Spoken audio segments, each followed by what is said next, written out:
We're here with Graham Brown-Mutton, fresh off stage at GESS 2017. Graham, for those that missed your talk, can you just tell us a little bit about what you were speaking on today? Okay, so the macro title was talking about the future of learning, and which was really, set there as a bit of a bait, really, to get people to wonder what I was going to talk about. But it was really trying to get the audience to think about what the purpose of education was. Why do we send our kids to school? And I've been asking that question for at least the last 10 or so years and haven't really had a very good answer because actually there isn't a clear answer. And so the talk was really about taking the audience on a journey about my questioning of what it might be for, looking at whether it's simply about passing tests. I mean, you'd be forgiven for believing that was the case. I mean, a lot of the in England, for example, the Ofsted results are based on the quality of education based around how many kids passed a bunch of tests. And of course, parents will often think, well, I want my kid to get a place at a good university, therefore I have to get these tests. But of course, there are other issues around education. I mean, is it about social mobility? That's a big issue globally at the moment, particularly in the UK, with the tradition of reintroduction of selective schooling and so forth. Is it about creating output for jobs? So you have a business community that wants certain kind of output. I mean, is that what schools are for? So I think it's complex, really. So I took the audience through some of those questions. But regardless of what we might decide then, because I don't think we've had a global conversation or even a domestic conversation about why we send our kids to school, regardless, we could come up with a wonderful purpose. And the purpose that I suggested was that it's to equip children with the knowledge and skills to reimagine society to meet the challenges that they're going to face this century, which are significant. Population is going to increase to about 11 billion people. Climate change is definitely happening. Antibiotic resistance, i.e., the grand benefit to the human species of the Industrial Revolution was penicillin. Well, it turns out it doesn't work. Do you know what I mean? MRSA and all these things, this is a serious problem. Ideology. I mean, we're seeing a lot of that, aren't we, at the moment, especially in Europe, especially in America. This could be a real problem for the rest of the planet.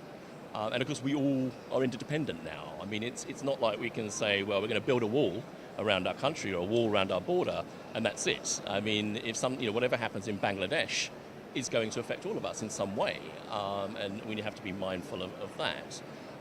So regardless of those purposes or the purpose that we want, we are still hamstrung by the assessment model. And by assessment, actually, I mean measurement, because the word assessment really is about a teacher and a student. If you want to know whether someone's learning, you talk to them, you sit next to them, you be with them, you don't make them fill out a form or tick boxes. And teachers do assessment all the time. I mean, parents do assessment all the time, or they certainly should do with their children, by just listening to them. So really we're talking about measurement, and measurement has become a globally multi-billion dollar industry.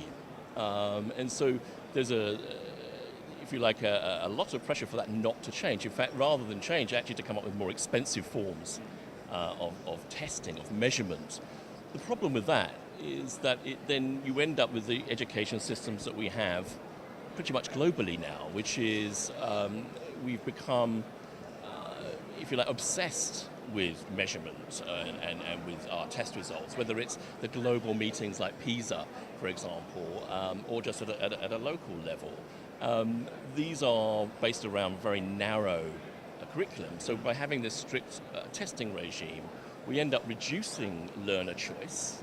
We end up standardizing because we end up forcing teachers to effectively not be teachers anymore, but be content distributors and testers. And I don't think any teachers join the profession to do that, to sort of process kids and so forth. And so the end point of my talk was, I suppose, challenging the audience to disrupt assessment, to disrupt the measurement systems, to disrupt the multi-billion dollar corporations who are restricting learning, restricting education, not improving standards, but just narrowing the curriculum. And I think that given the challenges ahead, I think that we need to reevaluate and reclaim the language around assessment, because I don't think that the measurements that we have today are particularly useful moving forward. I mean, we can certainly have diagnostic tests and so forth. I'm not suggesting that we just not have any tests at all, but I think these, the idea that now we have to literally memorize everything and sit in a room 3 foot apart in total silence with a pen and a piece of paper, I mean, are you kidding me? No, it is, and that is it, isn't it? It's about maybe finding different metrics and different ways of testing students. I mean, is it still for you that, is it testing intelligence? How are you going to define that? Well, I think, the whole thing around intelligence and IQ, I think we're on a slippery slope there. We get into sort of intellectual eugenics.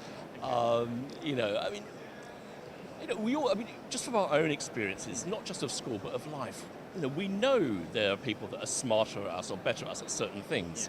What we do as individuals is we when we're solving a problem or we're creating a project, we bring all the right people together. Yeah. So the skill is about that.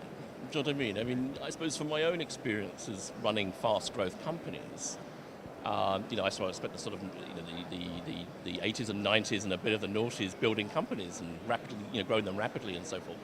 Now I just found people that were better than me. That's how you make successful projects, is you find people that are better than you.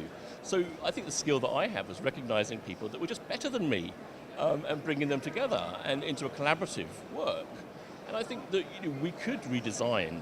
See, if we change assessment, if we removed assessment, that would change everything, wouldn't it? What would teachers do if they didn't have this test? What would teachers do if it was just expected that kids would take a laptop or a phone or into an quote examination room? How would they change their teaching if people were expected to share their answers? Now we call that cheating.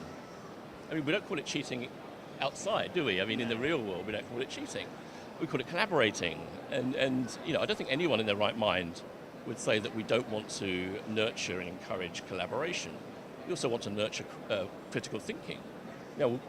Children, and trust me, they are critical thinkers. You have to hear them when they're on their own with their friends. They are constantly asking. Critical thinking doesn't mean nasty; it means improving thinking. But we don't really do that in our examination system. So I think that by removing the sort of 19th century approach to testing and measurement, we open up the opportunity to redesign schools as well and redesign the processes and actually improve the public perception of teachers. Because I think that's also a problem. The public perception of teachers almost universally, with one or two exceptions, like Singapore and Finland, for example, the craft, the profession of teaching isn't really regarded very, very highly because it's been de-skilled. Take Teach First, for example, in England.